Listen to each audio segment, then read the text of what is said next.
Judicial aspirants and legal knowledge అనే groups సంయుక్తంగా అందిస్తున్నటువంటి ఈ ఫ్రీ ఆన్లైన్ క్లాస్కి అందరికీ వెల్కమ్ అండి.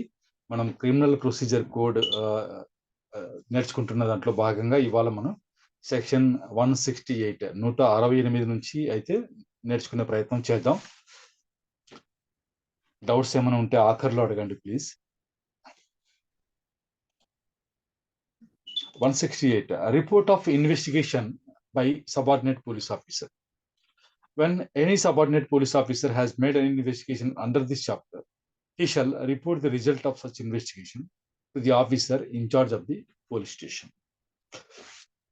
మనకి కింది స్థాయి పోలీసు అధికారి ఎవరన్నా సరే దర్యాప్తు చేసినట్లయితే దాని గురించి రిపోర్ట్ వచ్చేసి officer in charge of the police station కి ఆయన ఇవ్వాలట. దాని యొక్క రిజల్ట్ అనేది ఆ రిజల్ట్ గురించి రిపోర్ట్ ఆయనకు ఇవ్వాలన్నమాట.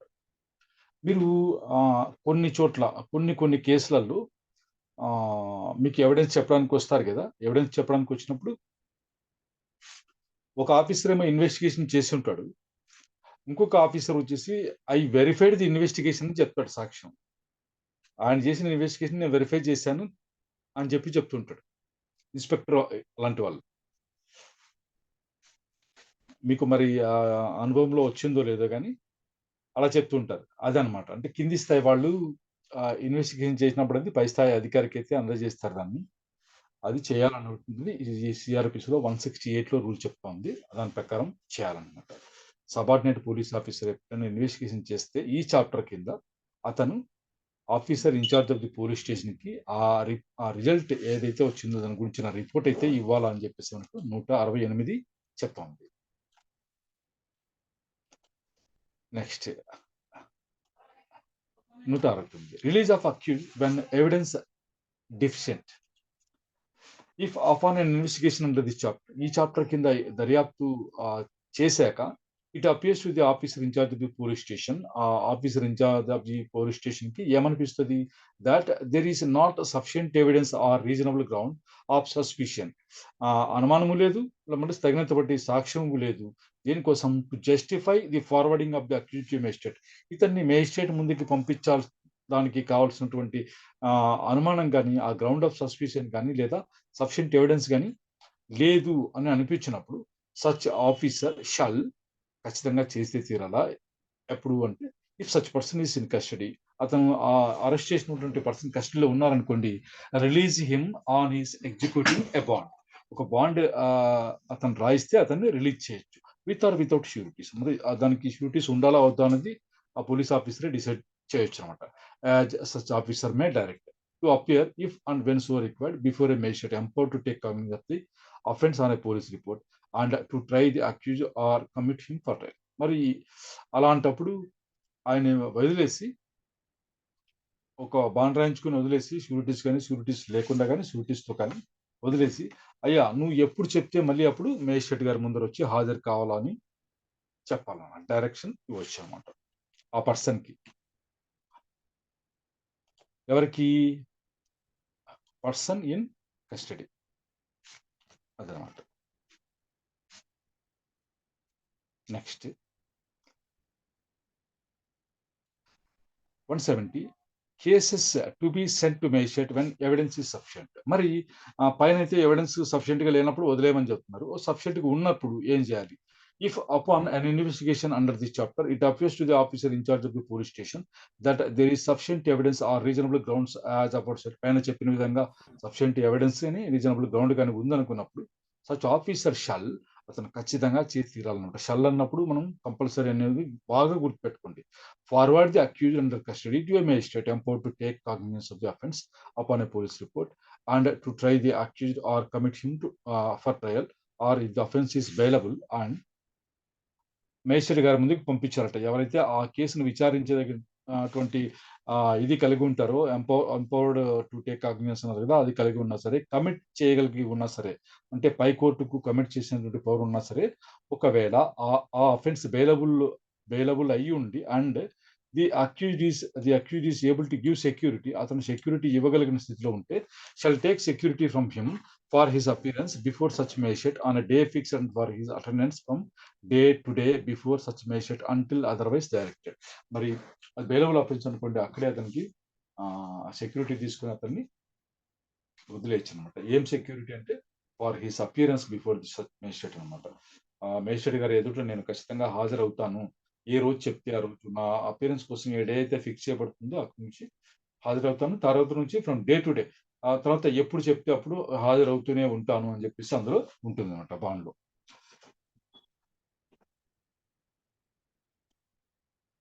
When the officer in charge of a police station forwards an accused person to a magistrate or takes security for his appearance before such magistrate under this section, ఒకవేళ అలా ఆ ముద్దాయిని magistrate గారి ఎదురుకి పంపించినా సరే, లేదా ఆ సెక్యూరిటీ తీసుకొని అపియరెన్స్ కోసం సెక్యూరిటీ తీసుకున్నా సరే, he shall send to such magistrate any weapon or other article which it may be necessary to produce before him and shall require complainant if any and so many of the persons who appear to such officer be acquainted with the facts and circumstances of the case as he may think necessary to execute a bond to appear before the magistrate as thereby directed and prosecute or give evidence as the case may be in the matter of the charge against the accused. ఒకవేళ అలా పంపించిన పక్షంలో ఆ security తీసుకున్న అతన్ని వదిలేసిన పక్షంలో కూడా ఈ shall send to such magistrate any weapon or other article, అతని దగ్గర నుంచి ఏదైతే పర్సన్ ఉన్నారో ఆ పర్సన్ దగ్గర నుంచి ఏదైనా ఆయుధం కానీ లేదా ఇంకో వస్తువు కానీ అది తీసుకుని ఉంటే అది మటుకి ఆ మేజిస్ట్రేట్ గారికి పంపించాలన్నమాట. మరి ఆ కంప్లైనెంట్ గాని, అంటే కంప్లైనెంట్ ఒకడే ఉన్నాడు, కంప్లైనెంట్ గాని and so many of the persons who appear to such officer to be acquainted with the facts, ఆ కేసు గురించి, ఆ అఫెన్స్ గురించి వివరాలు తెలిసిన ఎంతమంది వ్యక్తులైనా సరే, facts and circumstances of the case తెలిసిన వాళ్ళు ఉన్నా సరే, వాళ్ళతో కూడా we execute a bond to appear before magistrate గారి ఎదుట హాజరవుతాము. తర్వాత కంప్లైనెంట్ అయితే కేసు ప్రాసిక్యూట్ చేస్తారు. వీళ్ళు మిగతా వాళ్ళు అక్వైంటెడ్ విత్ ది ఫ్యాక్ట్స్ అన్న వాళ్ళు ఎవిడెన్స్ ఇస్తారు. ఎవిడెన్స్ ఇవ్వడానికి వాళ్ళ దగ్గర నుంచి మేము అపియర్ అయ్యి ఎవిడెన్స్ ఇస్తాము అని చెప్పేసి బాండ్ తీసుకోవాలట. ఏ విషయంలో? In the matter of the charge against the accused. ఆ ముద్దాయికి అగైన్స్ట్ గా ఏదైతే చార్జ్ మోపబడుతుందో, అంటే అభియోగం మోపబడుతుందో ఆ విషయంలో ఈ విషయాలు తెలిసిన వాళ్ళంతా మేము వచ్చి మేజిస్ట్రేట్ గారి దగ్గర చెప్తాము సాక్ష్యము అని చెప్పేసి ఒక బాండ్ కూడా తీసుకొని వదిలేయచ్చు.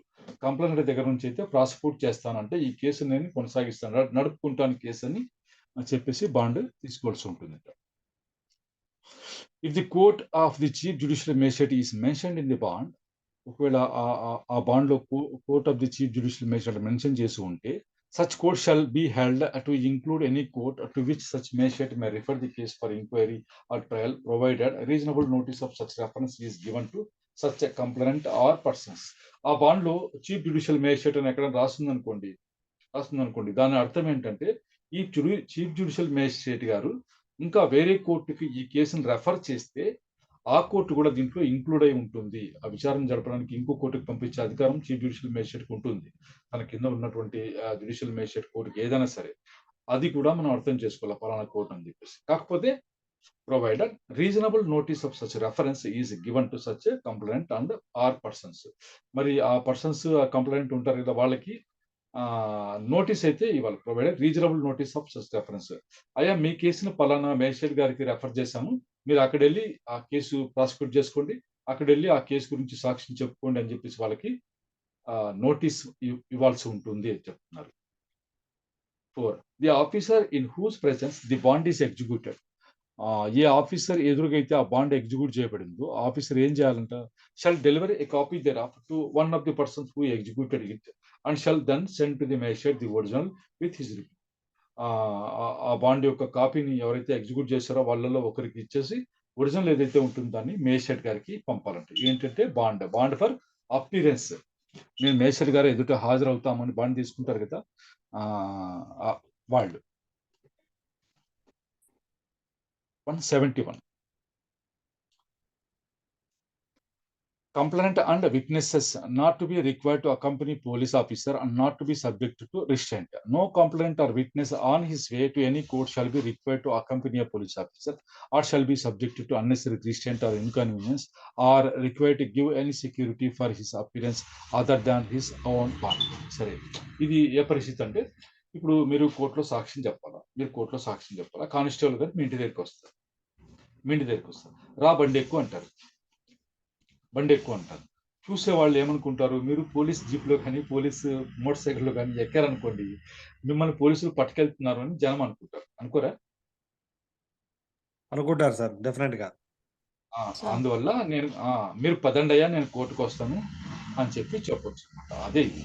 కంప్లెయింట్ గాని, విట్‌నెస్ గాని on his way to any court. కోర్ట్‌కు వెళ్ళే దారిలో ఎక్కడైనా shall be required to accompany a police officer. నా వెంట రా నువ్వు అని అనడానికి పోలీస్ ఆఫీసర్‌కి హక్కు లేదు అంటున్నారు.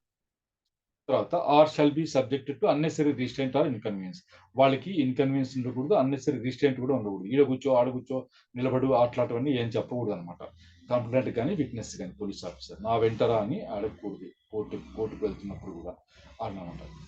Are required to give any security for his appearance other than this one bond. Bond ఇచ్చారు కదా! మేము మేస్త్రి గారి ఎదుట ఎప్పుడు సాక్ష్యం చెప్పాల్సొస్తే అప్పుడు వచ్చి సాక్ష్యం చెప్తాము అని చెప్పి ఉన్నారు కదా! ఆ ఇచ్చిన బాండ్ తప్ప వేరే సెక్యూరిటీ ఏది ఇవ్వాల్సిన అవసరం లేదు. ఎవరికి? కంప్లెయింట్‌కి, విట్‌నెసెస్‌కి. సాక్షులకి, ఫిర్యాదుదారికి. Provided that if any complainant or witness refuses to attend or execute a bond as directed in section 170, the officer in charge of the police station may forward him in custody to the magistrate, who may detain him in custody until he executes such bond or until the hearing of the case is completed. మరి ఎవరన్నా నిరాకరించారనుకోండి, మేము రాము, attend కాము లేదా bond execute చేయమని వాళ్ళు request చేసినప్పుడు వాళ్ళని officer in charge of the police station magistrate గారికి ఆయన దగ్గరికి ఫార్వర్డ్ చేయొచ్చట. అక్కడ ఆయన వాళ్ళని నిర్బంధించి ఉంచుకుంటాడంట. అక్కడ కూర్చోబెట్టుకుంటాడు. ఆయన కస్టడీలో కూర్చోబెట్టుకొని, నువ్వు బాండ్ రాసే వరకు నిన్ను వదలనని చెప్పొచ్చు. లేదా hearing of the case complete అయ్యేంత వరకు ఆయన అక్కడే కస్టడీలో పెట్టుకోవచ్చు. రిఫ్యూజ్ చేసినప్పుడు ఇది పరిస్థితి.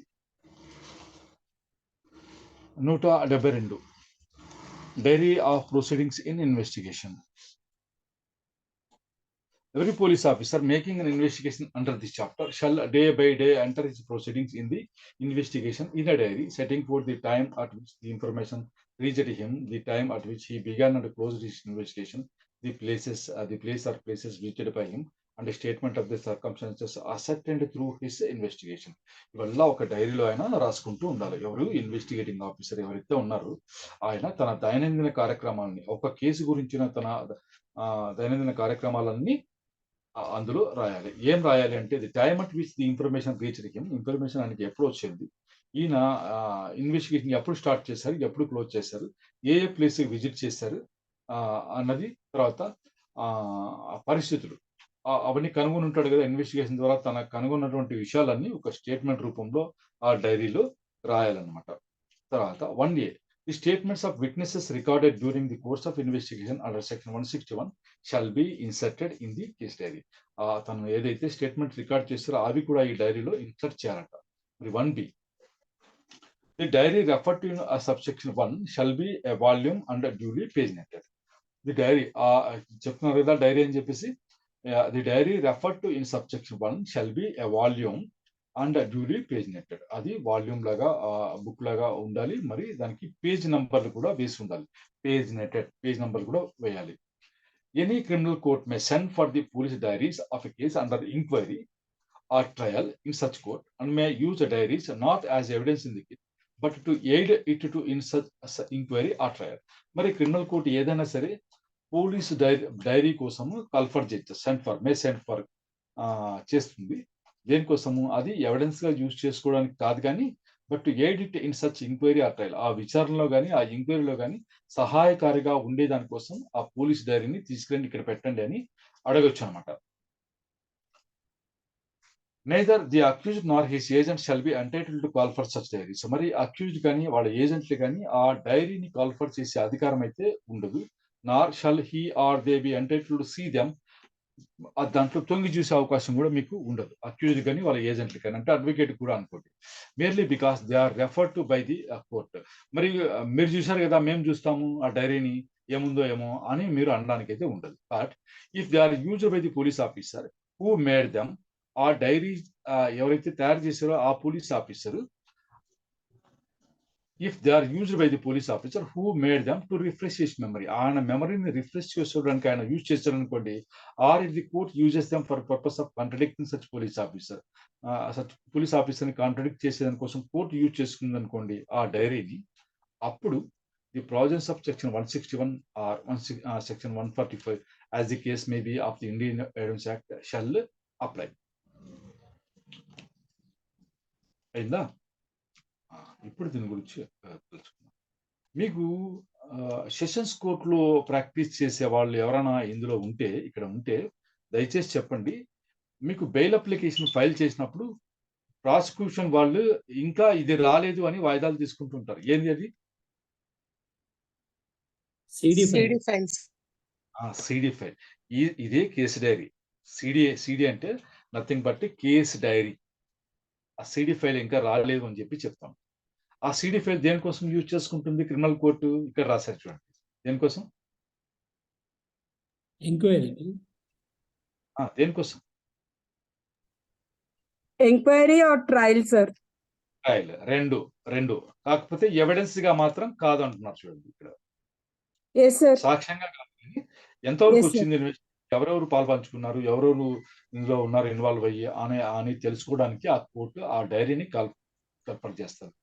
మరి కోర్టు అయితే ఇది పిలిపించుకోవచ్చు, కానీ ముద్దాయిలకైతే ఎటువంటి అవకాశం ఉండదు అనమాట. ఈ 161, 145 ఎవిడెన్స్ యాక్ట్ ఉందా, సెక్షన్ 161 ఆ సెక్షన్ 145 అది case maybe of Indian evidence act అంటే 161 అది అన్నప్పుడు పోలీస్ ఆఫీసర్ ఎప్పుడైతే రిఫ్రెషింగ్ హిస్ మెమరీ కోసం ఆ డైరీ యూజ్ చేశాడు అనుకోండి, అప్పుడు మీరు ఆ డైరీ గురించి క్వశ్చన్లు అడగచ్చు. ఆ క్వశ్చన్లు అడిగే అవకాశం వస్తుంది. మామూలుగా మీకు ఆ డైరీ ఉపయోగించుకునే అవకాశం లేదన్నారు కదా, ఆ డైరీ మీరు చూసే అవకాశం కూడా లేదన్నారు కదా. ముద్దాయికి కానీ వాళ్ళ ఏజెంట్లకి కానీ ఆ డైరీ చూసే అవకాశం లేదు అని అక్కడ అంటున్నారు పైన. కాకపోతే పోలీస్ ఆఫీసర్ ఎవరైతే ఆ డైరీ రాశారో ఆ పోలీస్ ఆఫీసర్ నాకు గుర్తులేదు, ఒకసారి చూసుకుంటా అని చెప్పేసి ఆ డైరీ యూజ్ చేశాడు ఒకసారి. అప్పుడు ఏమవుతుంది? అప్పుడు మీకు ఏం అవకాశం వస్తుంది?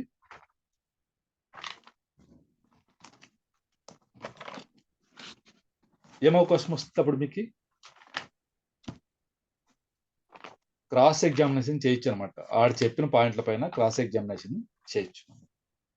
అది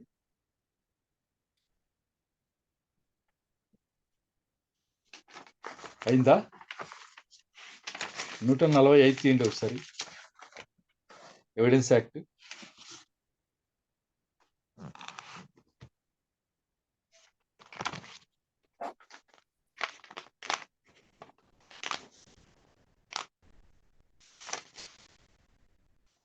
Cross-examination as to previous statements in writing.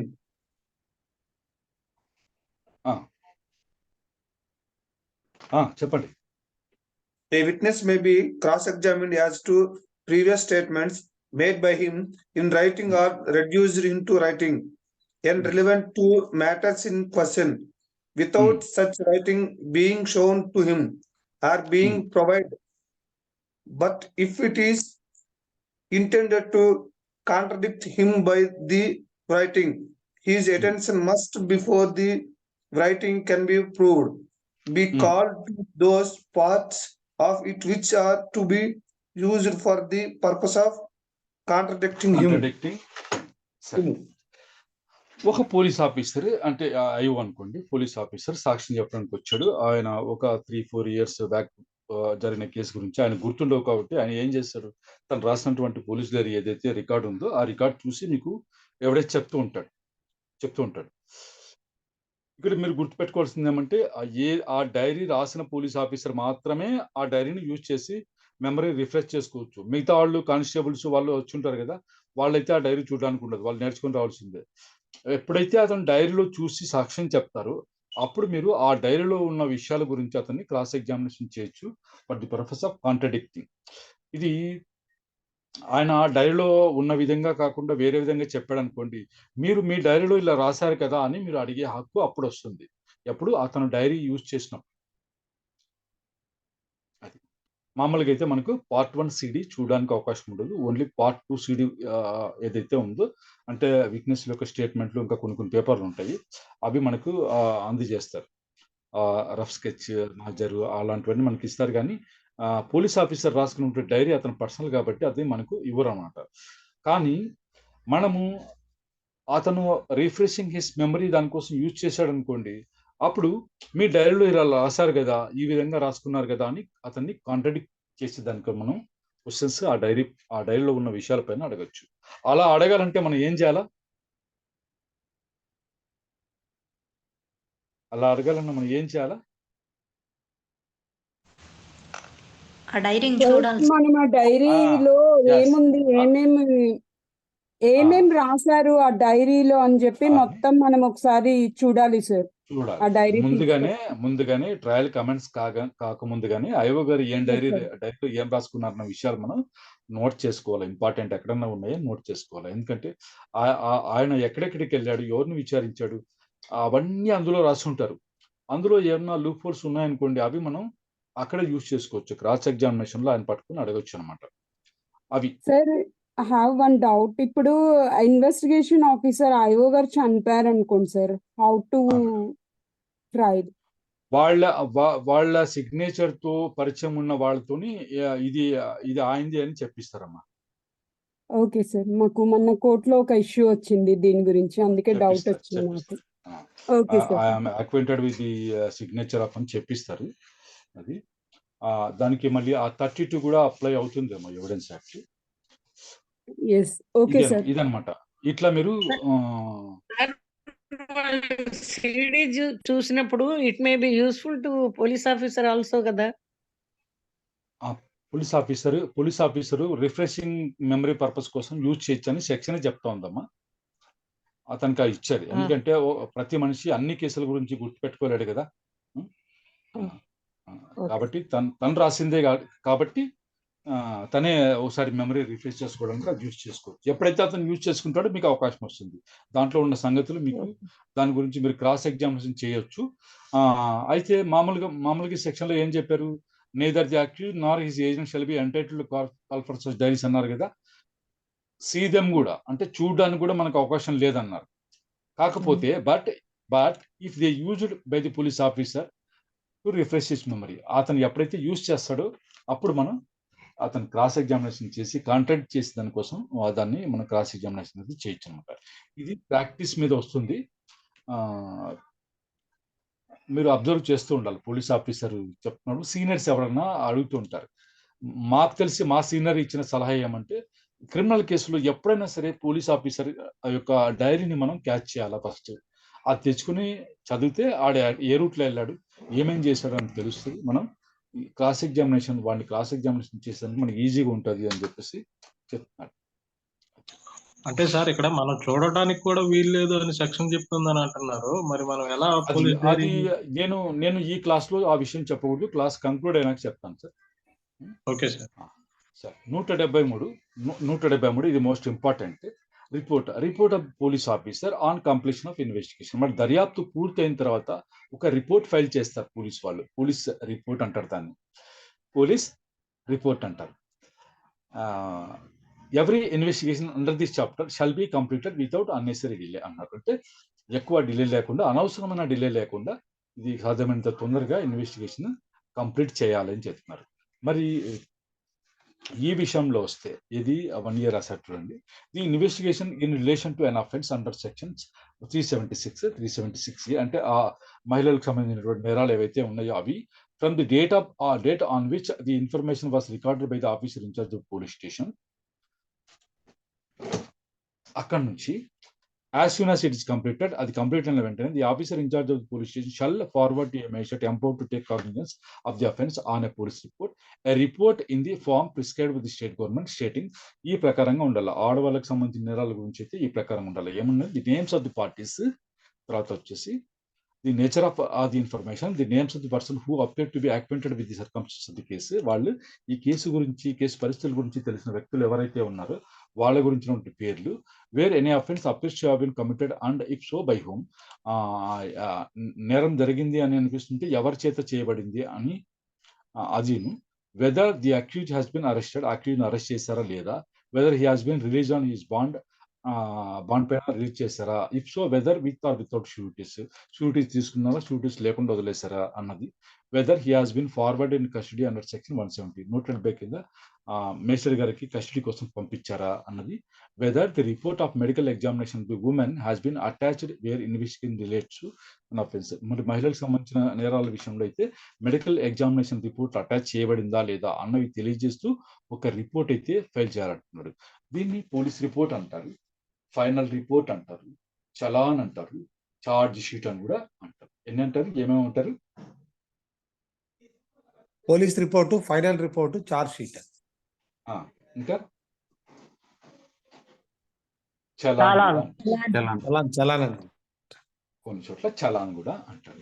కాకపోతే ఈ పదాలు ఏమీ దీంట్లో లేవు ఎక్సెప్ట్ ఒక్క చోట మాత్రమే ఉన్నది. సిఆర్పిసిలో చార్జ్ షీట్ అన్న పదం మీకు ఒక్క చోట కనిపిస్తుంది. మనం ఇదల్లా మాట్లాడుకునే చార్జ్ షీట్ అని అంటూ ఉంటాం, కానీ చార్జ్ షీట్ అన్న పదం ఇందులో ఒక్క చోటే వస్తుంది. అర్థమైందా? ఒక్క చోట వస్తుంది. ఈ సిఆర్పిసి ప్రకారం పోలీసు వాళ్ళు ఫైల్ చేసి దాన్ని చార్జ్ షీట్ అని అన్నారు. ఏమంటారు తెలుసా? ఏమంటారు? ఈ సిఆర్పిసిలో ఫైనల్ రిపోర్ట్ కాదు. ఏమన్నారు? పోలీస్ రిపోర్ట్ అన్నారు సార్. పోలీస్ రిపోర్టే ఈ సిఆర్పిసిలో ఉన్నది. బాగా గుర్తుపెట్టుకోండి, పోలీస్ రిపోర్టే ఈ సిఆర్పిసిలో ఉన్నది. మీకు అవి ఎప్పుడు ఎక్కడ వస్తుంది, దాని గురించి పూర్తి అవగాహన ఎప్పుడు వస్తుంది అంటే, మీరు ఎక్కడికి వెళ్తే మీకు అర్థమవుతుందంటే, అరే ఇంత ఉందా ఇది అని అక్కడికి వెళ్ళండి. సెక్షన్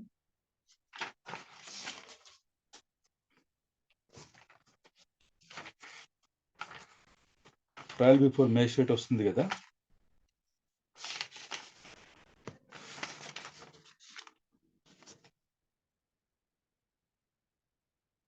చాప్టర్ 19 చూడండి, 238 సెక్షన్ వస్తుంది. ఎవరి దగ్గర ఉంటే చూడండి. 238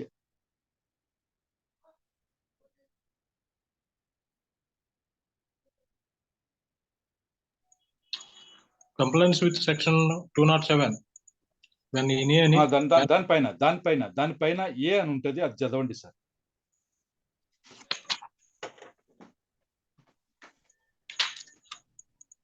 cases ఇన్స్టిట్యూటెడ్ on a police report.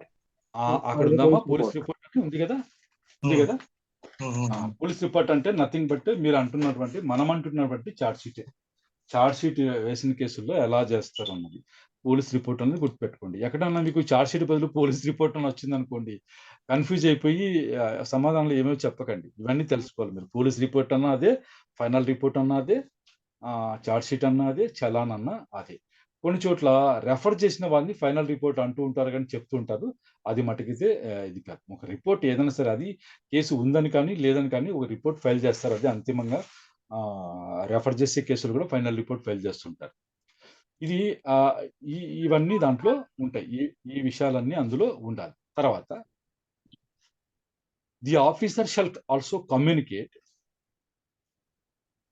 The officer shall also communicate in such manner as may be prescribed by the state government the action taken by him to the person, if any, by whom the information relating to the commission of the offence was first given. మొదట సమాచారం ఎవరైతే ఇచ్చుంటారో వాళ్ళకి కూడా, అయ్యా మీ case పైన FIR register చేయబడింది, మీ case పైన charge sheet file చేయబడింది, మీ కేసు పైన సిసి నంబర్ ఇవ్వబడిందని కొంతమందికి ఈ మధ్య మెసేజ్లు వస్తూ ఉంటాయి. ఫోన్ కి వస్తున్నాయా? ఈ మధ్య మెసేజ్లు వస్తున్నాయా? వస్తున్నాయి సార్. వస్తాయి. మీ కేసు పలానా రోజు వాయిదా ఉంది, చార్జ్ షీట్ కూడా వేశారని కూడా మెసేజ్ వస్తుంటాయి. అది అలా తెలియపరచాలన్నమాట. అది మామూలుగా నోటీస్ ఫామ్ ఉంటుంది. ఆ నోటీస్ కాకుండా ఇప్పుడు టెక్నాలజీ వచ్చింది కాబట్టి ఫోన్ కి అయితే మెసేజ్ పంపిస్తున్నాడు. Next, where a superior officer of police has been appointed under section 158, the report shall, in any case in which the state government by general or special order so directs, be submitted through that officer, and he may, pending the orders of the magistrate, direct the officer in charge of the police station to make further investigation. మరి 158 section కింద appoint చేయబడినటువంటి superior officer of a police station, of a police superior officer ఎవరైనా appoint చేయబడి ఉంటే investigation చేయడం కోసం, ఆయన ఆ రిపోర్ట్ వచ్చేసి, ఆ రిపోర్ట్ ఎవరి చేత సబ్మిట్ చేయాలంటే, in any case in which the state government by general or special order so directs, ఆ స్పెషల్ లేదా జనరల్ ఆర్డర్ ద్వారా డైరెక్ట్ చేస్తే ఆయనే ఫైల్ చేయాలి. Be submitted through that officer. ఆ సుపీరియర్ ఆఫీసర్ పోలీసే సబ్మిట్ చేయాలి. తర్వాత ఏం చేయాలా and he may pending the orders of the magistrate యొక్క ఆర్డర్స్ ని ఇంకా రాకముందే అవి వచ్చే వరకు direct the officer in charge of the police station to make further investigation. నా తరఫున ఇన్వెస్టిగేషన్ కంప్లీట్ అయింది, నువ్వు మిగతా ఇన్వెస్టిగేషన్ మొదలెట్టు అని చెప్పేసి officer in charge of the police station కి ఆయన డైరెక్షన్ ఇవ్వచ్చు. సుపీరియర్ ఆఫీసర్ ఆఫ్ పోలీస్ అన్నమాట. అది whenever it appears from a report forwarded in this section that the accused has been released on his bond, the magistrate shall make such order for the discharge of such bond or otherwise as it thinks fit. Mari whenever it appears from a report forwarded under this section that the accused has been released on his bond, the magistrate shall make such order for the discharge of such bond or otherwise as it thinks fit. మళ్ళీ ఆయన release అయ్యాడు bond పైన అని ఆ report ద్వారా తెలుస్తుంది అనుకోండి, magistrate గారు ఆ బాండ్ డిశ్చార్జ్ చేస్తూ ఆర్డర్ వేయచ్చంట, లేదా అతను ఏమి అనుకుంటే ఏది చేయాలి అని అనుకుంటే అలా చేయొచ్చు అనమాట మేజిస్ట్రేట్ గారు. When such report is in respect of a case to which section 170 applies, the police officer shall forward to the magistrate along with the report. 170 section apply అవుతుంది ఈ కేసుకి అని అనుకున్నప్పుడు the police officer shall forward magistrate along with report తో పాటు ఇవి పంపించాలంటే ఏమేమి పంపించాలన్నప్పుడు 170 అంటే ఏమనుకున్నా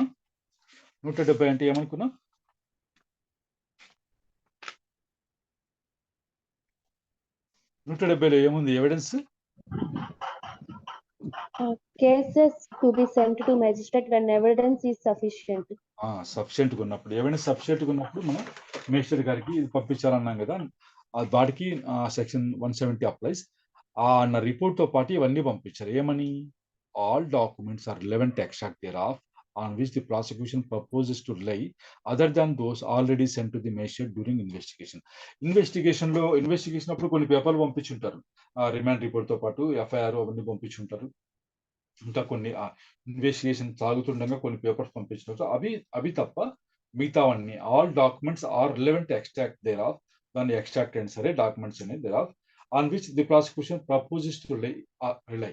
అంటే మేము ఈ డాక్యుమెంట్ల మీద రిలై అవుతాము, మా కేసు ప్రూవ్ చేసుకోవడానికి ప్రాసిక్యూషన్ ఏదైతే చెప్తుందో ఆ డాక్యుమెంట్లో మళ్ళీ రిలవెంట్ ఎక్స్ట్రాక్ట్ కూడా రిపోర్ట్ తో పాటు పంపించాలి. తర్వాత the statements recorded under section 161, 161 section కింద సాక్షుల యొక్క స్టేట్మెంట్లు ఏవైతే రికార్డ్ చేస్తారో అవన్నీ. తర్వాత of all the persons whom the prosecution proposes to examiners it's witnesses, ఎవరినైతే సాక్షులుగా విచారించదలుచుకుంటుందో వాళ్ళ దగ్గర రికార్డ్ చేసినటువంటి 161 స్టేట్మెంట్ అల్లా మీరు రిపోర్ట్ తో పాటు పంపించారనమాట.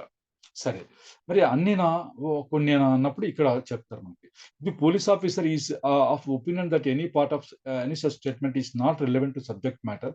ఈ సబ్జెక్ట్ మ్యాటర్కి సంబంధం లేదు ఈ స్టేట్మెంట్ ఈ ప్రొసీడింగ్స్ కి అని అనుకున్నప్పుడు, లేదా that its disclosure to the activity is not essential in the interest of justice. మరి కొన్ని కారణాల వల్ల in the interest of justice ఈ విషయాలు ముద్దాయికి డిస్క్లోజ్ చేయకూడదు పోలీస్ అనుకున్నప్పుడు, and it is inexpedient in the public interest, ప్రజలకు కూడా ఇలా చేస్తేనే ప్రజలు కూడా ఇదిగా ఉంటారు, భద్రంగా ఉంటారు, అతనికి తెలియకుండా ఉండాలి ఈ విషయం అని అన్నప్పుడు కానీ ఆయన ఏం చేయొచ్చట police officer, he shall indicate that a part of the statement and append a note requesting the magistrate to exclude that part from the copies to be granted to the accused and stating his reasons for making such a request.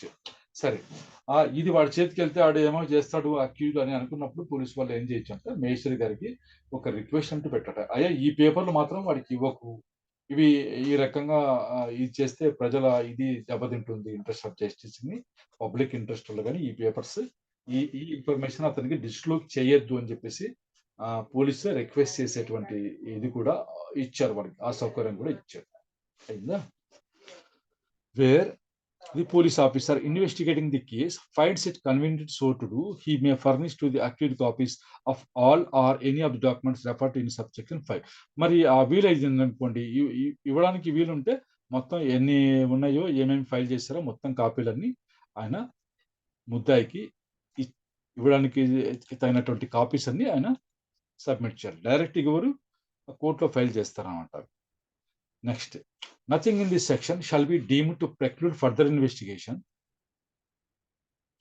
Nothing in this section shall be deemed to preclude further investigation in respect of an offence after a report on the subsequent who has been forwarded to the magistrate, and where upon such investigation the officer in charge of the police station obtains further evidence, oral or documentary, he shall forward to the magistrate in a further report or reports regarding such evidence in the form prescribed under provisions of subsection 2 or 6 shall, as far as may be, apply in relation to such report or reports as they apply in relation to a report forward under subsection 2. సరే, ఇది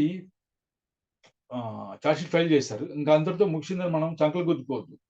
police వాళ్ళకి subsequent గా further investigation చేసే power కూడా ఉందన్నమాట. వాళ్ళు ఆ తర్వాత ఫర్దర్ ఇన్వెస్టిగేషన్ చేస్తారు. ఇంకా వాళ్ళకి ఎవిడెన్స్ దొరికింది అనుకోండి, ఫర్దర్ ఎవిడెన్స్ ఓరల్ కానీ డాక్యుమెంటరీ కానీ, మళ్ళీ ఆయన మేజిస్ట్రేట్ గారికి ఇంకా ఫర్దర్ రిపోర్ట్ కూడా పంపిస్తారు. ఆ రిపోర్ట్స్ రిగార్డింగ్ సచ్ ఎవిడెన్స్, ఆ ఎవిడెన్స్ ఏదైతే దొరికిందో దాని గురించి మళ్ళీ ఫర్దర్ రిపోర్ట్ కూడా వాళ్ళు ప్రిస్క్రైబ్డ్ ఫామ్ లో మేజిస్ట్రేట్ గారికి ఫార్వర్డ్ చేయొచ్చట. అప్పుడు 2, 6 కూడా అప్లై అవుతాయి సబ్సెక్షన్స్ అని చెప్తున్నారు అనమాట. కాబట్టి ఒకసారి చార్జ్ షీట్ వేశారంటే ఇంకా మన జోలికి రారు అని మాత్రం ఎవరు సంతోషపడద్దని ముద్దాయికి చెప్తూ ఉండాలి. ఎప్పటి వరకు తెలుసా, తీర్పు వచ్చే వరకు వాడి మెడ మీద తాడు వేలాడుతూనే ఉంటుంది. మనంతా ఏమనుకుంటున్నాం, ఎల్డబ్ల్యూస్ ఉంటారు కదా, మీకు ఎల్డబ్ల్యూస్ తెలుసు కదా. ఎల్డబ్ల్యూ అంటే ఎవరు? List of witnesses sir. List of witnesses. Police వాళ్ళు వీళ్ళని మాత్రమే సాక్ష్యానికి తీసుకొస్తారు అని మనం భ్రమలో ఉంటాం. అంటే లిస్ట్ లో ఉన్న వాళ్ళు మాత్రమే సాక్ష్యం చెప్పడానికి వస్తారని భ్రమలో ఉంటాం. అట్లేం లేదు సార్, వాళ్ళు లిస్ట్ లో లేని వాళ్ళని కూడా సాక్షిగా పిలుచుకొచ్చే ప్రవేశపెట్టచ్చు. అవకాశం ఉంటుంది. అయిందా? Prosecution need not examine all the witnesses shown in the list. ఆ లిస్ట్ లో ఉన్న వాళ్ళందరినీ ఎగ్జామిన్ చేసే పని లేదు. తెలివైన ప్రాసిక్యూటర్లు ఏం చేస్తారు తెలుసా, మనము భ్రమలో ఉండి మన పిచ్చితో ఏమనుకుంటుంటాము, వాళ్ళు దాన్ని అడ్వాంటేజ్ గా తీసుకుని తెలివైన ప్రాసిక్యూటర్లు ఏం చేస్తూ ఉంటారో తెలుసా, ఒక విట్నెస్ తో బాగా ఎవిడెన్స్ చెప్పగలిగిన విట్నెస్ అని సెలెక్ట్ చేసుకుని వాడితో ఎవిడెన్స్ బాగా చెప్పిస్తారు. కొన్ని చోట్ల ఎప్పుడు సోల్ విట్నెస్ యొక్క స్టేట్మెంట్ సఫిషియెంట్, వీడు బాగా చెప్తే చాలు, కొరాబరేషన్ ఉంటే చాలు అన్న అది ఉంటుంది కదా, ఆ పరిస్థితిలో వాడితో బాగా చెప్పించి మిగతా వాళ్ళని గివనప్ చేస్తారు. మీరేమనుకుంటుంటారు, ప్రాసిక్యూటర్ గివనప్ చేశాడు మనకే మేలు కదా అని అనుకుంటుంటారు. అది తప్పు. వాళ్ళు ఏం తెలివి లేక అను ఆ గివనప్ చేయరు. ఒకడు బాగా చెప్పాడు అనుకోండి, బాగా వాళ్ళకి అనుకూలంగా చెప్తే మిగతా వాళ్ళు మీ చేతికి దొరకకుండా తప్పించడానికి గివనప్ చేసేస్తారు. మిగతా సాక్షులు ఎవరైతే బాగా చెప్పలేరు అనుకున్నారో వాళ్ళని సాక్ష్యం చెప్పకుండా గివనప్ చేసేస్తారు. చెప్పింది ఒకడైనా సరే ఆ గంగిగు పాలు అనేది వినుంటారు మీరు. గరిటెడైన చాలు, అట్లా ఎందుకంటే ఇంతమంది సాక్ష్యం చెప్తేనే నేరం రుజువైనట్లు అన్న ఇది ఏం లేదు. కాబట్టి ఒక్కడు బాగా చెప్పినా సరే మిగతా వాళ్ళని గివనప్ చేస్తుంటారు. గమనించండి, ఆ విషయం కూడా గమనించండి.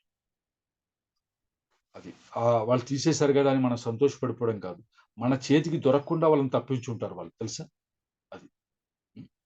ఇది తర్వాత అది కూడా మీ ప్రాక్టీస్లో అది కూడా అవసరం. వాళ్ళు ఎందుకు గివనప్ చేస్తున్నారు అన్నది కూడా చూసుకోవాలా. తర్వాత మనము చాలా మంది ఏం భ్రమలో ఉంటామంటే ఛార్జ్షీట్లో ఉన్న ముద్దాయిలు మాత్రమే విచారిస్తారు, వీళ్ళపైనే కేసు ఉంటుంది అని అనుకుంటుంటారు. అది ఎప్పటి వరకు ఉండదంటే ఏ స్టేజ్లో అయినా సరే మీరు ఇంకో ముద్దాయిని, అంటే ఈ కేసుతో సంబంధం ఉంది అనిపించినటువంటి వ్యక్తుల్ని ముద్దాయిగా చేర్చే పవర్ కోర్టుకుంటుంది. అదనమాట. అది ఒక్కడిని కాదు, ఎంతమందినైనా సరే ఈ కేసు సంబంధం ఉంది అని తోచిందనుకోండి, దానికి అనిపించింది అనుకోండి, వాళ్ళందరికీ సమన్లు పంపిస్తుంది. వచ్చి సమాధానం చెప్పు, నువ్వు ముద్దాయిగా ఎందుకు చేర్చొద్దని చెప్పేసి చేస్తుంది కూడా. కాబట్టి ఛార్జ్షీట్లో ఉన్న వాళ్ళు మాత్రమే ముద్దాయిలు, ఆ ఛార్జ్షీట్లో ఉన్న వాళ్ళు మాత్రమే సాక్షులు అని భ్రమలో ఉండొద్దు. అవి మారిపోయేటువంటి అవకాశాలు కూడా ఉంటాయి. కాబట్టి మనం అన్ని పరిస్థితులను ఎదుర్కోవడానికి కావాల్సినటువంటి మెటీరియల్లో మనం ఫ్రమ్ ది బిగినింగ్ మనము ఫౌండేషన్ వేసుకుంటూనే వస్తాం. చాలా మంది ట్రయల్ కమెంట్స్ అయ్యేంత వరకు బండ్లు పక్కన పడేసుకుంటారు, దాన్ని చూడరు. మీకు ఖాళీగా ఉన్న సమయంలో ఆ కేస్ ఫైల్స్ అన్ని స్టడీ చేస్తూ ఉంటే హైలైటర్ ఒకటి పెట్టుకోవాలా, పెన్సిల్ పెట్టుకోవాలా, రెడ్ కలర్తో ఇది చేయడానికి కూడా పెట్టుకోవాలా. మీకు తోచినవి ఏదైతే కాంట్రడిక్షన్స్ ఉన్నాయో అవి ఇవి అన్ని అండర్లైన్ చేసుకోవడము, హైలైట్ చేసుకోవడము, మీరు అడగాలని క్వశ్చన్ ఏదైనా గుర్తొచ్చింది అనుకోండి, ఆ డాకెట్ పైనే లేదా ఆ డాకెట్ లోపల ఖాళీ షీట్ ఏదైనా సరే వేస్ట్ పేపర్ మామూలు పేపర్ పెట్టుకుని దానిపైన ఆ క్వశ్చన్స్ ఎప్పటికప్పుడు నోట్ చేసుకుంటూ ఒక కేసుని ఇనిషియల్ స్టేజ్ నుంచి ప్రిపేర్ చేసుకుంటూ వస్తే మీరు ట్రయల్ వచ్చినప్పుడు దాన్ని ఈజీగా ఎదుర్కోగలుగుతారు. చాలా మంది ట్రయల్ స్టేజ్ వచ్చినప్పుడు కంగారు పడిపోయి ఇంకా మేము చేయలేము దీన్ని అని చెప్పేసి సీనియర్ దగ్గరికి వెళ్ళడము, రాజీ చేసుకోకు అని చెప్పడము చేస్తుంటారు. ఆ పరిస్థితే మనకు ఉండొద్దు. ఇవన్నీ తెలుసుకుందాం. Next 174. Police to inquire and report on suicide, etc. When the officer in charge of police station or some other police officer specially empowered by the state government in that behalf receives information that a person has committed suicide or has been killed by another,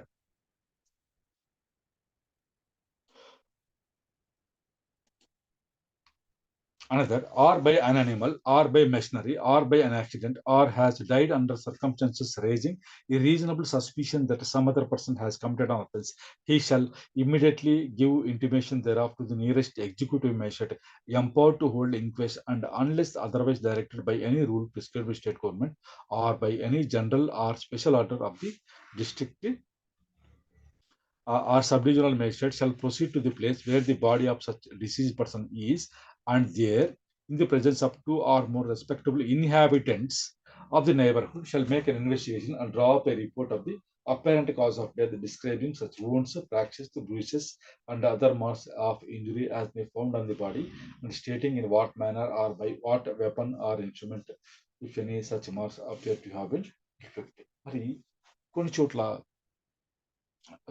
చోట్ల ఏమంటుంది, కొంతమంది ఏం చేస్తుంటుంది, ఎవరినైనా హత్య చేసి ఎక్కడో కొండల ప్రాంతంలోనూ ఇంకో చోటనో శవాన్ని పడేసి వెళ్ళడమో లేకపోతే కాల్చి వేసి వెళ్ళడమో అట్లా జరుగుతుంటాయి కదా. అనుమానాస్పదంగా ఎవరన్నా మృతి చెంది వీళ్ళు ఆ ఇన్ఫర్మేషన్ వాళ్ళు రిసీవ్ చేసుకున్నప్పుడు ఏమని, a person has committed suicide, ఆత్మహత్య చేసుకున్నారని కానీ, లేదా has been killed by another, ఇంకొకరి చేత హత్య చేయబడ్డాడు అని కానీ, ఆర్ బై అన్ అనిమల్, జంతువు చేత కానీ చంపబడ్డాడు అని కానీ, లేదా ఏదైనా మెషనరీ వల్ల అతను చచ్చిపోయాడని కానీ, లేదా ఏదైనా ప్రమాదం వల్ల అతను చచ్చిపోయాడని కానీ వాళ్ళకి ఇన్ఫర్మేషన్ వచ్చినప్పుడు, లేదంటే ఇతను చావు చూస్తుంటే రీజనబుల్ సస్పిషన్ ఉంది, ఈ పరిస్థితుల వల్ల ఇతను అనుమానాస్పదంగా ఉంది, ఇతని మృతి పట్ల, ఇతని చావు పట్ల ఏమని అనుమానము, that some other person has committed offence, ఎవరో ఇతన్ని ఇక్కడ హత్య చేసి ఉండొచ్చు, ఇతని చావుకు కారణమై ఉండొచ్చు అనే అనుమానం వస్తూ ఉంది అన్నటువంటి ఇన్ఫర్మేషన్ ఆ police officer in charge of the police station లేదా other police officer specially empowered వాళ్ళకి ఇన్ఫర్మేషన్ వచ్చినప్పుడు వాళ్ళు ఏం చేయాలట, he shall immediately give intimation thereof, దాని గురించిన సమాచారం ఎవరికి ఇవ్వాలా, నియరెస్ట్ ఎగ్జిక్యూటివ్ మేజిస్ట్రేట్, మనకి తహసీల్దార్ ఉన్నారు కదా ఇప్పుడు, వాళ్ళకి ఇవ్వాలా. ఏది వాళ్ళకైతే వాళ్ళు ఎంపవర్డ్ టు హోల్డ్ ఇంక్వెస్ట్, వాళ్ళు శవ పంచనామా చేయడానికి వాళ్ళకి పవర్ ఇవ్వబడి ఉంటుంది అన్నమాట. ఒకవేళ స్టేట్ గవర్నమెంట్ వేరే విధంగా ఆ రూల్ ద్వారా చెప్తే తప్ప, or by any general or special order of the district or sub divisional magistrate, వాళ్ళకి డిస్ట్రిక్ట్ మేజిస్ట్రేట్ అంటే అంత దూరం ఎవరు లేరు, ఎగ్జిక్యూటివ్ మేజిస్ట్రేట్కి అయిన తర్వాత వాళ్ళకి ఇంటిమేషన్ ఇచ్చిన తర్వాత shall proceed to the place, ఆ ప్లేస్కి వెళ్ళాలి, ఆ బాడీ ఉన్న చోటుకి, ఆ డిసీజ్డ్ పర్సన్ బాడీ ఎక్కడైతే అతని శరీరం ఎక్కడైతే పడి ఉందో అక్కడికి వెళ్ళి, అండ్ అక్కడే మళ్ళీ ఇక్కడ తీసుకురావద్దు దాన్ని, and there in the presence of 2 or more respectable inhabitants, గౌరవనీయులైనటువంటి ఇన్హాబిటెంట్స్, అక్కడ ఆ లొకాలిటీలో కాపురం ఉండేటువంటి నివసిస్తున్నటువంటి వ్యక్తులు ఎవరైనా సరే, ఆఫ్ ది నైబర్హుడ్ అంటే పరిసర ప్రాంతాల్లో ఎక్కడైనా సరే చుట్టుపక్కల నివసించే వాళ్ళని రెస్పెక్టబుల్ ఇన్హాబిటెంట్స్ సమక్షంలో ఆయన షాల్ మేక్ ఎన్ ఇన్వెస్టిగేషన్, ఆయన దర్యాప్తు చేసి and draw up A report, ఒక రిపోర్ట్ కూడా ఆయన తయారు చేయాలి. ఆ రిపోర్ట్ దేని గురించి ఉండాలి, ఆ రిపోర్ట్లో ఏమి ఉండాలంటే అప్పరెంట్ కాజ్ ఆఫ్ డెత్, ఈ చావుకు కారణం ఏదై ఉండొచ్చు అన్నది అందులో రాయాలి.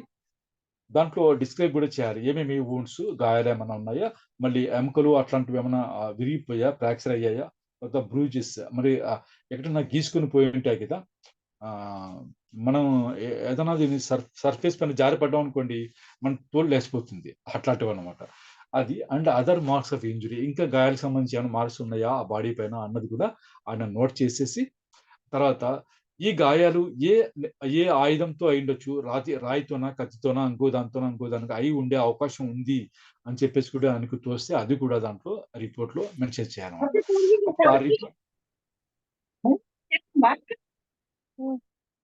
ఆ report the report shall be sign by such police officer and other persons. Police officer చేత మరి అదర్ పర్సన్ చేత సైన్ చేయబడాలి. Or by so many of them as concur there. మరి ఆ ఎక్కువ మంది ఉన్నారనుకోండి, వాళ్ళందరూ ఒకటి సైన్ చేసేసి and shall be forthwith forward to the district magistrate or the sub divisional magistrate. అక్కడికి పంపించారట. తర్వాత when the case involves suicide by a woman within 7 years of her marriage, within 7 years of her marriage అంటే మనకు presumption ఏముంది? Suicide అని ఉంటుంది sir. Dowry death. Suicide ఇక్కడ వచ్చేసింది, డౌరీ డెత్ అన్నారు. అది the cases relating to the death of a woman within 7 years of her marriage in any circumstances raising a reasonable suspicion that some other person committed an offense in relation to such a woman. ఆమె suicide చేసుకుని చనిపోయిందన్నా సరే, లేదా ఎవరో ఈమెను చంపేశారు కిరసనాలు వేసి ఇంకొకటి అని అనిపించినా సరే, అది ఒకటి. మరి the cases relating to death of a women with in 7 years of her marriage and any relative of the women has made a request in the job. ఆమె చనిపోయింది 7 సంవత్సరాల లోపలే చనిపోయింది, పెళ్ళైన తర్వాత దీని గురించి అనుమానం ఉంది, మీరు చేయండి అని ఎవరైనా రిక్వెస్ట్ చేస్తే, relative of the women request చేస్తే, లేదు there is any doubt regarding the cause of death, ఆమె ఎందుకు ఎలా చనిపోయిందో అన్నటువంటి కారణం గురించి సందేహం ఉంది అని అన్నప్పుడు కానీ the police officer for any other reason consider it expedient to so to do. ఎందుకైనా మంచిది, దీని గురించి దర్యాప్తు చేస్తే మేలు అని పోలీస్ ఆఫీసర్ అనుకున్నప్పుడు he shall, subject to such rules as the state government may prescribe in this behalf, forward the body, ఆ బాడీని ఫార్వర్డ్ చేయాలి ఎవరికి, with a view to its being examine చేసే దానికోసము అతను బాడీని ఫార్వర్డ్ చేయాలి ఎవరికి, to the nearest civil surgeon or other qualified medical man appointed in this behalf by the state government చేత నియమించబడినటువంటి క్వాలిఫైడ్ మెడికల్ మ్యాన్ కానీ సివిల్ సర్జన్ కానీ ఆ బాడీని ఫార్వర్డ్ చేయాల్సి ఉంటుంది.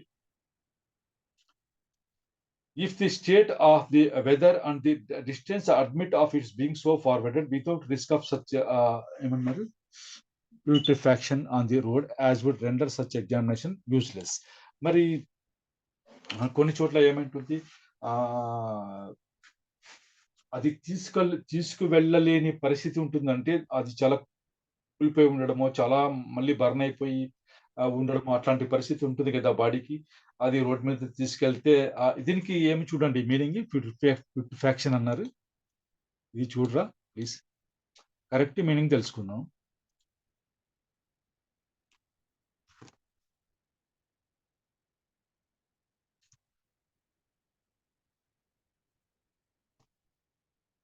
గూగుల్ చేయరా?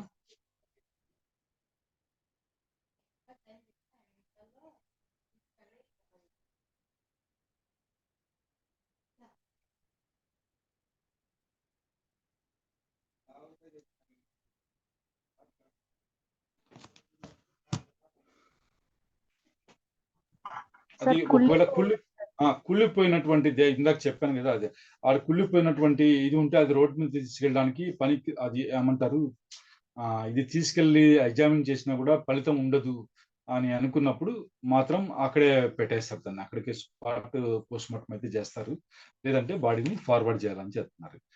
The following magistrate are empowered to hold inquest, namely any district magistrate, sub-divisional magistrate, and any other executive magistrate specially empowered in this behalf by the state government or the district magistrate. Executive magistrate గారు power ఇచ్చారు, సాధారణంగా తహసీల్దార్ గారికి ఈ power ఇచ్చి ఉంటుంది, వాళ్ళే చేస్తూ ఉంటారు అన్నమాట.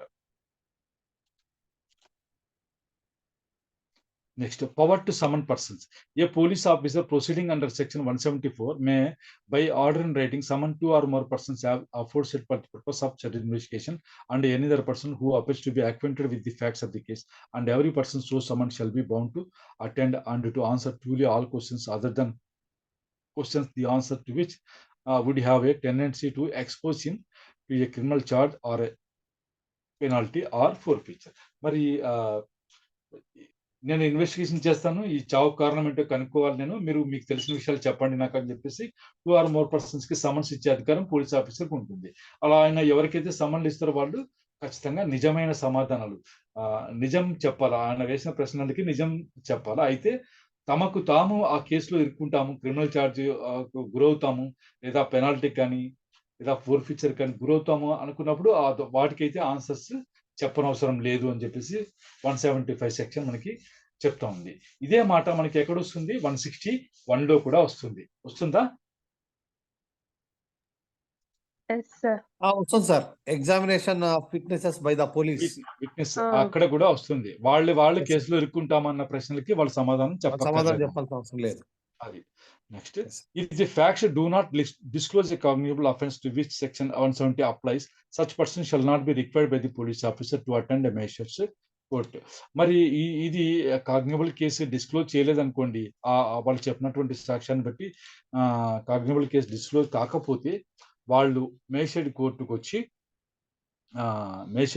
వచ్చి మీరు సాక్ష్యం చెప్పాలా అని అడగాల్సిన పని లేదనమాట ఆ పోలీస్ ఆఫీసర్ చేత. అంటే అక్కడితోనే వాళ్ళు ఇంకా స్టాప్ అనమాట. మళ్ళీ వాళ్ళని కోర్టుకి ఏమి పిలవరు అని అర్థమవుతుంది. సరే, 176 నుంచి రేపు తెలుసుకుందాం. సరే, 176 కూడా కంప్లీట్ చేసేద్దాం. నెక్స్ట్ రేపు చాప్టర్ ఇంకొకటి వస్తుందేమో. Okay sir. Inquiry by magistrate into cause of death. When the case is of the nature referred in clause 1 or clause 2 of subsection 3 of section 174, the nearest magistrate empowered to hold inquest. Who are empowered to make inquest అని చెప్పుకున్న పైన divisional magistrate, district magistrate, మరి sub divisional magistrate, ఇంకా executive magistrate. Executive magistrate. ఇక్కడ రాశారు కదా మీకు, ఇక్కడ రాశారు Yes, sir. చూడండి, ఇక్కడ ఒకసారి Oh. చూడండి ఎవరు రాశారు. The following magistrates are empowered to hold inquest అని రాశారు. వాళ్ళల్లో ఎవరైనా సరే నియరెస్ట్ మేజిస్ట్రేట్ అన్నారు కదా, hold inquest shall and any other case mention in subsection 1 of 174, any magistrate so empowered may hold an inquiry into the cause of death either instead of or in addition to the investigation held by the police officer, and if it does so, he shall have all the powers in conducting it which he would have in holding an inquiry into an offense. సరే, మామూలుగా అక్కడ police officer వచ్చేసి intimation చేసి ఆయన స్పాట్కి వెళ్ళి investigation చేయాలన్నారు. సరే, ఆయన ఇన్వెస్టిగేషన్ చేసింది చాలదు అనుకున్నప్పుడు, లేదా నేను కూడా చేయాలనుకున్నప్పుడు ఏం చేసాడు ఆయన? ఆ కాజ్ ఆఫ్ డెత్ గురించి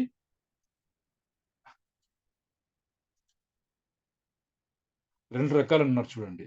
ఎయిదర్ ఇన్స్టెడ్ ఆఫ్ అంటే ఆయన చేసిన ఇన్వెస్టిగేషన్కు బదులుగా కానీ, ఆయన చేసినటువంటి ఇన్వెస్టిగేషన్ కి అడిషన్ గా కానీ, అంటే ఆయన చేస్తే చేశాను నేను కూడా చేస్తాను, ఆయన చేసింది వద్దు నేను చేస్తానని కానీ అట్లా అనమాట. ఆ ఇన్వెస్టిగేషన్ పోలీస్ ఆఫీసర్ చేసిన ఇన్వెస్టిగేషన్ కి బదులుగా అయినా సరే, దాని ప్లేస్ లో ఈయన చేసేదైనా సరే, లేదా దానికి అడిషన్ గా అయినా సరే ఈయన కూడా ఎంక్వైరీ కండక్ట్ చేయొచ్చు. ఆ ఎంక్వైరీ కండక్ట్ చేసినప్పుడు ఎలాంటి పవర్స్ ఉంటాయి అంటే, ఒక అఫెన్స్ గురించి ఎంక్వైరీ చేసినప్పుడు ఆ మేజిస్ట్రేట్ గారికి ఏం పవర్స్ ఉంటాయో, ఈ కాజ్ ఆఫ్ డెత్ గురించి ఎంక్వైరీ చేసినప్పుడు కూడా అదే పవర్స్ ఉంటాయి ఆ మేజిస్ట్రేట్ కని మనకు అక్కడ చెప్తున్నారు. Next, where any person dies or disappears, ఒక వ్యక్తి చనిపోయినా లేదా అతను కనిపించకుండా పోయినా సరే, or rape is alleged to have been committed on any women, మరి ఒక మహిళ పైన రేప్ కమిట్ చేయబడి ఉంది అని చెప్పేసి అలిగేషన్ వచ్చింది అనుకోండి, ఆరోపణ వచ్చినప్పుడు, while such person or woman is in the custody of the police or any other custody authorized by magistrate of the court under this code, in addition to the inquiry or investigation held by the police, an inquiry shall be held by the judicial magistrate or the metropolitan magistrate as the case may be, within whose local jurisdiction the offence has been committed. ఇది మామూలుగా మనం ఏమంటుంటాం, దీన్ని ఒక పేరుతో పిలుస్తూ ఉంటారు. దీన్ని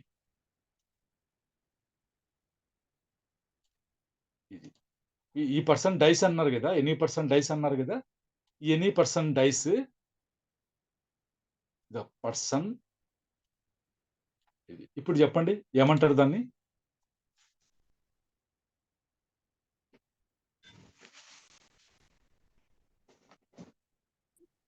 Custodial death, sir. Custodial death అంటారు. అదనమాట. మళ్ళీ లాకప్ డెత్ అని కూడా అంటుంటారు. పోలీసులు పట్టుకెళ్ళి విపరీతంగా కొట్టేస్తాడు, చనిపోయాడు అని చెప్పేసి చెప్తూ ఉంటారు కదా, అలాంటిది అనమాట. తర్వాత ఆమె ఉమెన్ అయితే ఎవరైతే కస్టడీలో ఉంటారో పోలీస్ ఆఫీసర్, పోలీసు వాళ్ళ కస్టడీలో ఉన్నప్పుడు కూడా ఆమె పైన రేప్ చేశారు అని చెప్పేసి ఆరోపణ వచ్చినప్పుడు కూడా ఇది చేయాలన్నమాట. ఏమంటున్నారు, where any person dies or disappears, పోలీసులు పట్టుకెళ్లారు, ఆయన కనిపించి కూడా పోయాడు కస్టడీలోంచి, లేదు పర్సన్ చనిపోయాడు పోలీస్ కస్టడీలో ఉన్నప్పుడు, లేదా ఉమెన్ పైన రేప్ చేయబడింది అన్నప్పుడు, or in any other custody authorised by the magistrate of the court, magistrate చేత కానీ కోర్టు చేత కానీ ఆథరైజ్ చేయబడినటువంటి ఏ కస్టడీలో ఉండైనా సరే, ఒక వ్యక్తి చనిపోయినా డిసపియర్ అయినా, ఆ ఉమెన్ పైన రేప్ కమిట్ చేయబడినా ఏం చేయాలి, under this code in addition to the inquiry or investigation held by the police, ఆ పోలీస్ చేత చేయబడినటువంటి ఇన్వెస్టిగేషన్ కి అదనంగా దాంతో పాటుగా అదనంగా ఏం చేయాలి, and enquiry shall be held by, ఇంకొక ఎంక్వైరీ కూడా చేయాలి ఎవరి చేత, by judicial magistrate or the metropolitan magistrate of the case may be within whose local jurisdiction the offence has been committed, ఆ నేరం ఏదైతే జరిగిందో ఆ జ్యుడిషియన్ సంబంధించినటువంటి జ్యుడిషియల్ మేజిస్ట్రేట్ కానీ మెట్రోపాలిటన్ మేజిస్ట్రేట్ కానీ ఈ విషయంగా ఎంక్వైరీ చేయొచ్చు. పోలీస్ ఇన్వెస్టిగేట్ చేస్తుంటారు, అది కాక అదనంగా వీళ్ళు కూడా ఖచ్చితంగా చేయాలి. షల్ బి హెల్డ్ అన్నారు కదా, ఖచ్చితంగా చేయాలి అదనమాట. The magistrate holding such an inquiry shall record the evidence taken by him in connection therewith in any manner hereinafter prescribed according to the circumstances of the case. ఎవరైతే enquiry hold చేస్తుంటారో magistrate ఆయన evidence అయితే record చేయొచ్చు, therewith in any manner hereinafter prescribed, ఈ కింద చెప్పినటువంటి మేనర్లు ఆయన ఏ విధంగా అయినా సరే చెప్పచ్చు ఆ కేసు పరిస్థితులకు అనుగుణంగా. Whenever such magistrate considers it expedient to make an examination of the dead body of any person who has been already interred, in order to discover the cause of his death, the magistrate may cause the body to be disinterred and examined. Interred అంటే ఏం చెప్పండి, interred అంటే interred అంటే ఆ in అనే దాంతో పాటు తెలియదా మనకి, టైర్డ్ అనేది అంటున్నారు, దాన్ని బట్టే మనం ఏమర్థం చేసుకుని పూడ్చిపెట్టబడి ఉంటుంది కదా, పూడ్చేసి ఉంటారు కదా ఎక్కడన్నా, చాలా చోట్ల మనం చూసుంటాం, బయటికి తీసి మళ్ళీ ఎగ్జామ్ చేస్తూ ఉంటారు బాడీ పూడ్చిపెట్టింది కూడా అనుమానాస్పద కేసులు, అట్లాంటిది అనమాట. అది దేని కింద చేస్తారంటే మీకు ఈ సెక్షన్ తెలిస్తే ఈజీగా చెప్తారు. ఎస్ ఇది ఈ సెక్షన్ కింద అయితే చేయగలుగుతారు కదా అని ఐడియా మనకి ఇప్పుడు వస్తుంది. ఇంతకు ముందు ఎప్పుడు తెలిసిందా, కొద్ది మందికి తెలిసి ఉంటుంది, వాళ్ళని వదిలేదాం, మిగతా వాళ్ళు అలా చేస్తారని తెలుసు కానీ ఈ సెక్షన్ కింద చేస్తారని మటుకు మనకి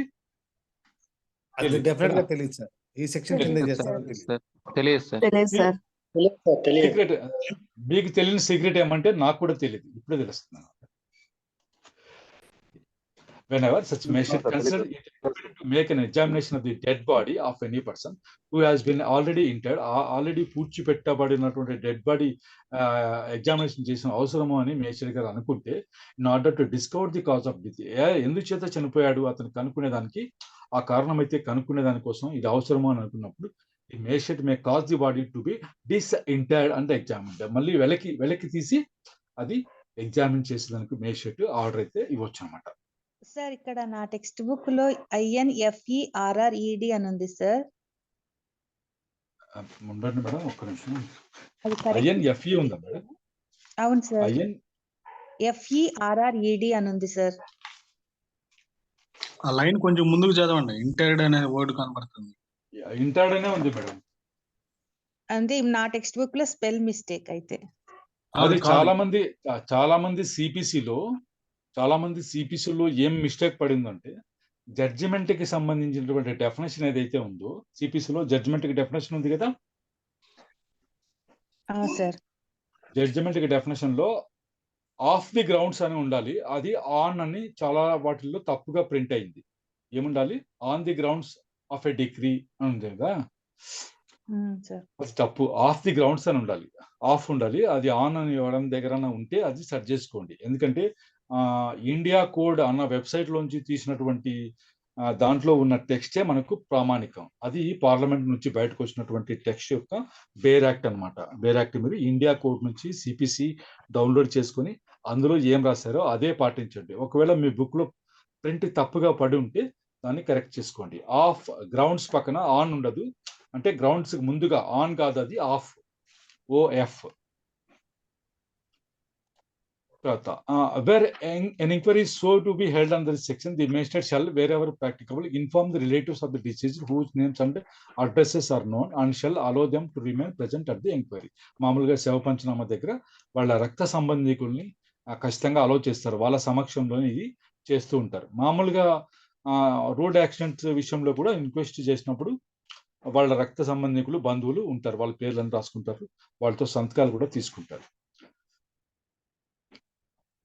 The judicial magistrate or the metropolitan magistrate or the executive magistrate or police officer holding an inquiry or investigation, as the case may be, under subsection 1A shall, within 24 hours of the death of a person, forward the body with a view to its being examined to the nearest civil surgeon or other qualified medical person appointed in this job by the state government, unless it is not possible to do so for reasons to be recorded in writing. మరి 1A ఉంది కదా, అట్లా information వచ్చింది అనుకోండి, ఎవరన్నా అనుమానాస్పదంగా చనిపోయారని కానీ, యాక్సిడెంట్ వల్ల, వెహికల్ ఏదైనా మెషినరీ వల్ల కానీ, ఇంకోటి అని యానిమల్ వల్ల కానీ, ఇంకొకటి చేత చంపబడి ఉంటారన్న అవన్నీ ఉన్నాయి కదా పైన. అవన్నీ ఉన్నప్పుడు within 24 hours of the death of A person ఏం చేయాలి, ఆ బాడీని వచ్చేసి పోస్ట్ మార్టం కోసం పంపించాలి. ఒకవేళ అది పాసిబిలిటీ లేదనుకోండి, స్పాట్లోనే పోస్ట్ మార్టం చేస్తారనమాట. అలా చేయాలని చెప్తున్నారు. నెక్స్ట్ ఈ సెక్షన్లో రిలేటివ్ ఎక్కడ వచ్చినా సరే, means parents, children, brothers, sisters and spouse, వీళ్ళు తప్ప వేరే వాళ్ళు రిలేటివ్ కిందికి రారు అని అర్థం చేసుకోవాలి. ఇది కూడా ఇప్పుడు ఇంటర్వ్యూలో అడిగారు అనుకోండి, మీకు ఏం చెప్తారు ఈ క్వశ్చన్కి ఆన్సర్? 176లో రిలేటివ్స్ అంటే ఎవరెవరు వస్తారు అని అడిగారు అనుకోండి, మీరు ఈ సెక్షన్ చదవకపోతే మీరు ఏం చెప్పలేరు అక్కడ, లేదా? సార్ ఓన్లీ బ్లడ్ రిలేషన్ ఉన్న వాళ్ళు మాత్రమే వస్తారు కదా సార్ అతనితో? కాదమ్మా, ఇక్కడ ఈ సెక్షన్ కి సంబంధించి రిలేటివ్ అంటే వీళ్ళు మాత్రమే, పేరెంట్స్ అంటే తల్లిదండ్రులు, ఎక్సెప్ట్ children స్పౌస్ వాళ్ళు- అందరూ బ్లడ్ రిలేషన్ కాదు. కదా సార్? కాదు మేడం, హౌస్ ఎలా బ్లడ్ రిలేట్ అవుతారండి? కాదు సార్, ఎక్సెప్ట్ స్పౌస్ అంటున్నాను సార్ నేను. అట్లా కరెక్టే madam, correct. Parents, children, brothers, sisters, spouse, వీళ్ళు తప్ప మళ్ళీ మా చిన్నాన్న, పెద్దనాన్న, మా మామయ్య అంటే కుదరదు అనమాట. వీళ్ళు మాత్రమే వస్తారు. Okay sir. ఇక్కడితో మనం రిలేషన్స్ చాప్టర్ అయితే సార్, అసలు బ్లడ్ రిలేషన్ కిందకి ఎవరెవరు వస్తారు?